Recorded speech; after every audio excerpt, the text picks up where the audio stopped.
బంజారాలకు చైతన్యపరుస్తూ అనేక పోరాటాలు చేస్తూ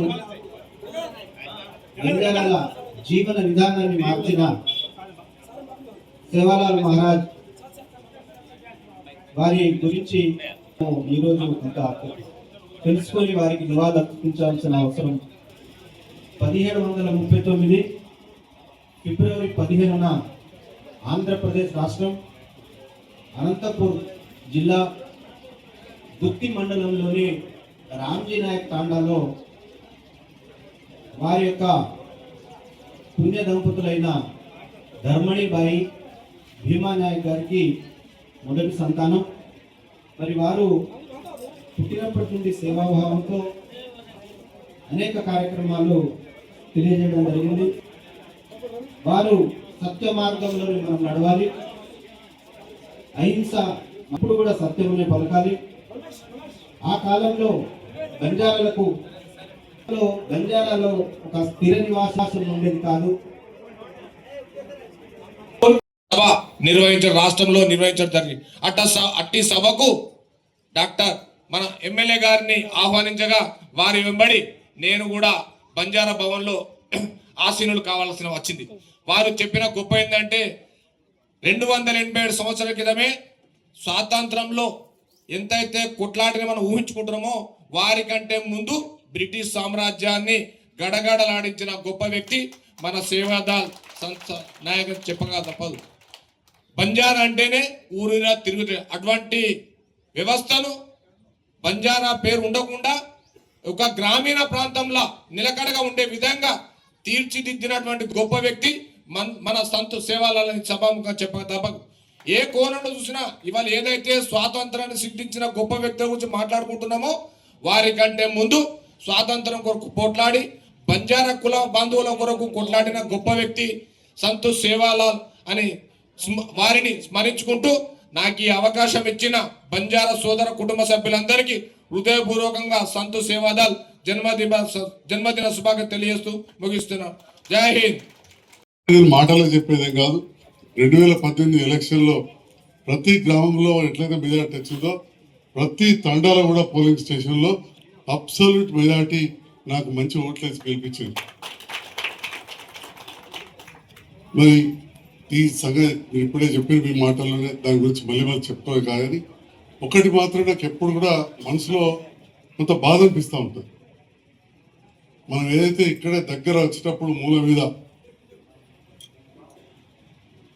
గీతా విద్యాలయం పక్కన బ్రహ్మాండమైన స్థలాన్ని మన ఎస్టీలకు సంబంధించిన పోస్ట్ మెట్రిక్ హాస్టల్ కోసం ఇప్పించడం జరిగింది. అయితే ఆ స్థలం దాదాపు వివాదంలో మంచిగా వినాలి. అందరూ కూడా విద్యావంతులు చాలా మంది కొంత వివాదం ఉండే 2009 కంటే ముందు. తర్వాత ఎస్ఆర్ఎస్ ప్లాంట్ అని కంప్లీట్గా డిక్లేర్ అయిపోయింది. ఇక్కడ మా తహసీల్దార్ గారు ఉన్నారు కాబట్టి నేను ప్రత్యేకంగా చెప్తా ఉన్నాను, ఎందుకంటే చిన్న విషయం అనుకోవద్దు. తర్వాత నేను రాజకీయాలు రాకముందు తర్వాత క్లియర్ అయిపోయింది. ఎస్ఆర్ఎస్పై ల్యాండ్ పెట్టేశారు.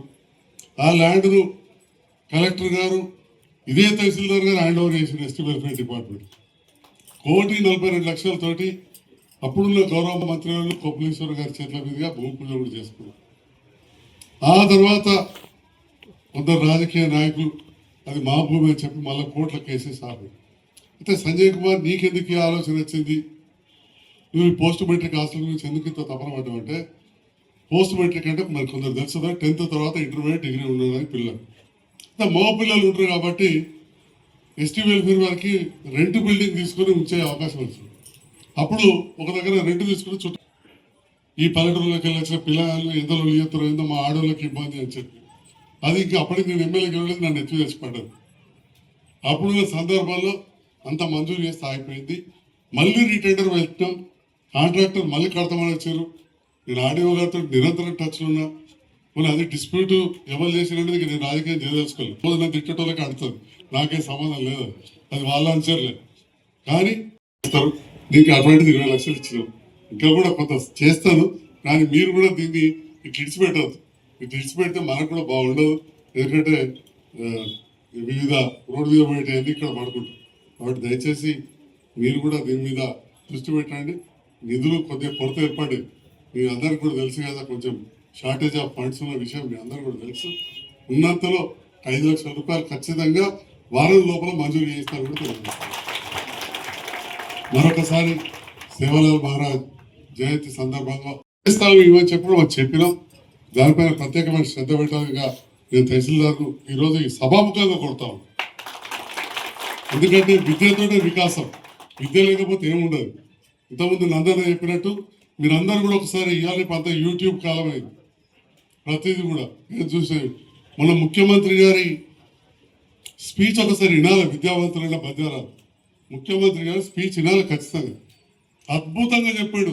ఈనాటి స్థితిగతులకు అనుగుణంగా మన బంజారాలు కావచ్చు, ఎవరైనా కానీ ఏ రకంగా మనం ముందరికి పోవాలి దాంట్లో చాలా స్పష్టంగా చెప్పారు.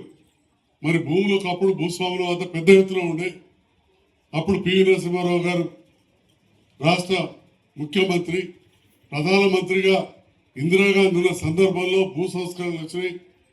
దాదాపు చాలా భూములు కూడా ఎక్కడికక్కడ పంచబడ్డాయి, భూములు లేవు. మరి ఇప్పుడున్న ఏకైక మార్గం అది బంజారా కావచ్చు, పెద్ద ఆస్తులు లేని వారికి విద్య. ఆ విద్య కోసం నేను ఏదైనా చేస్తాం, మీకు ఎంతైనా ముందుంటే ఒక విద్యాశాఖ మంత్రిగా అని చెప్పి గౌరవ ముఖ్యమంత్రి గారు చాలా గొప్ప సందేశాన్ని ఆనాడున్న సభకు, దాంట్లో మేధావులు ఉండ్రి, వైస్ ఛాన్సలర్స్ ఉండ్రి, ఇంజనీరింగ్ చీఫ్లు ఉండ్రి, విద్యార్థులు ఉండ్రి, ప్రజాప్రతినిధులు ఆ రోజు చెప్పడం జరిగింది. ఈ రోజు కూడా ఇదే వేదికగా ఒక శాసనసభ్యునిగా మీతో ఎన్నుకోబడ్డామనిగా సో విద్యకు ప్రాధాన్యం ఇవ్వాలని చెప్పి ఆ పోస్ట్ మెట్రిక్ హాస్టల్ గురించి ఎంత ఇబ్బంది అయిందో నాకు తెలిసి అది మంజూరు చేయించడం దాదాపు 4-5 సంవత్సరాలు. నేను ఇవాళ ప్రతి వారం దీని గురించి అడుగుతూ మా స్వేదం తీసిన టాపిక్ తప్ప ఎవరు కూడా మన స్థలం ఎందుకు వివాదంలో పడ్డది, ఏమైంది అని ఎవరైనా ఆడియో ఆఫీస్కి పోయి కలిసినారని అడుగుతుంది వేదిక ద్వారా. నేను ఎన్నిసార్లు అడిగినో ఇదే ఆడియో గారిని అడిగాడు, ఎన్నిసార్లు ఆడియో గారికి మాట్లాడినో మీరు అడగండి. ఒకటి ఏంటంటే నాకు ఉత్తరం రాసి ప్రెస్ మీట్ పెట్టి పత్రికలకు ఇచ్చడం మంచిగా అనిపించదు. ఎందుకంటే అధికారులను బదనాం చేసినట్టు అవుతుంది. అట్లా పడగలిసి మీద వారేయాలంటే రోజు పడేయచ్చు. దట్టు అధికార పక్షంలో ఉన్నాం కాబట్టి ఇంకా గట్టిగానే పైదాకా కూడా తీసుకోపోవచ్చు. చాలాసార్లు కూడా ఈ విషయంలో నేను నివేదించడం జరిగింది. నేను ఒక ఆవేదనతో చెప్తా ఉన్నా, ఇంత సంతోషకరమైన దినంలో ఇంత ఆవేశంతో మాట్లాడదు. కానీ మరి విద్యావంతులైన మేధావులైన వివిధ సంఘాలకు చెందిన మా బంజారా సోదరులు ఇవాళ చదువులేదు కాబట్టి మా జవహర్లాల్ నెహ్రూ గారికి కానీ రామ్జీ కానీ ఇవాళ ఈ వేదికను మీరు ఇచ్చారు. వారి కొడుకు డాక్టర్ అయింది కాబట్టి ఇవాళ గౌరవం.